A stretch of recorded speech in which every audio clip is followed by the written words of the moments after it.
ప్రియ సహోదరి సహోదరులు, నువ్వు నీ గురించి ఏమనుకుంటున్నావో, నీ ఉద్యోగం గురించి ఏమనుకుంటున్నావో, నీ వ్యాపారం గురించి ఏమనుకుంటున్నావో, నీ శక్తిని ఆధారం చేసుకుని, నీ బ్యాంక్ బ్యాలెన్స్ని ఆధారం చేసుకుని, నీకున్న సంపాదనను ఆధారం చేసుకుని, నీకున్న పలుకుబడిని ఆధారం చేసుకుని, నీకున్నటువంటి పదవిని ఆధారం చేసుకుని నువ్వేమైతే అనుకుంటున్నావో అది కాదు నెరవేరేది. నిన్ను చూసి దేవుడు ఏమైతే అంటున్నాడో దేవుడు దాన్నే నెరవేరుస్తాడు.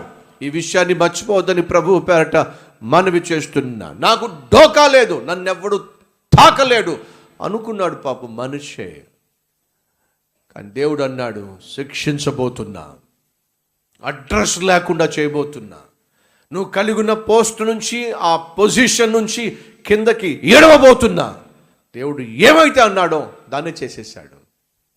మనిషే ఏమైతే అనుకున్నాడో అదేమీ జరగలేదు. నువ్వేమనుకుంటున్నావో జరగదు నాయన.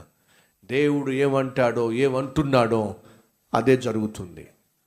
ఈరోజు నువ్వు ఏమి కలిగి ఉండి గర్విస్తున్నావో, ఏది కలిగి ఉండి అతిశయిస్తున్నావో, దేన్ని ఆధారం చేసుకొని లెక్క లేకుండా జీవిస్తున్నావో దాన్ని ఒక్క క్షణంలో దేవుడు నీ దగ్గర నుంచి తీసేయగలడు. ఎందుకని? ఇచ్చింది ఆయనే కాబట్టి.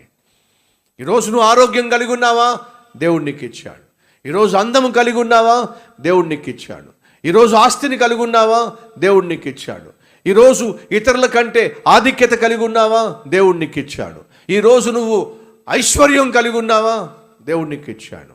నీ ఐశ్వర్యాన్ని, నీ ఆధిక్యతను, నీ ఆస్తిని, నీ అందాన్ని, నీ ఆరోగ్యాన్ని ఆధారం చేసుకొని దేవుణ్ణి మర్చిపోతున్నావా? ప్రమాదంలో పడతావు.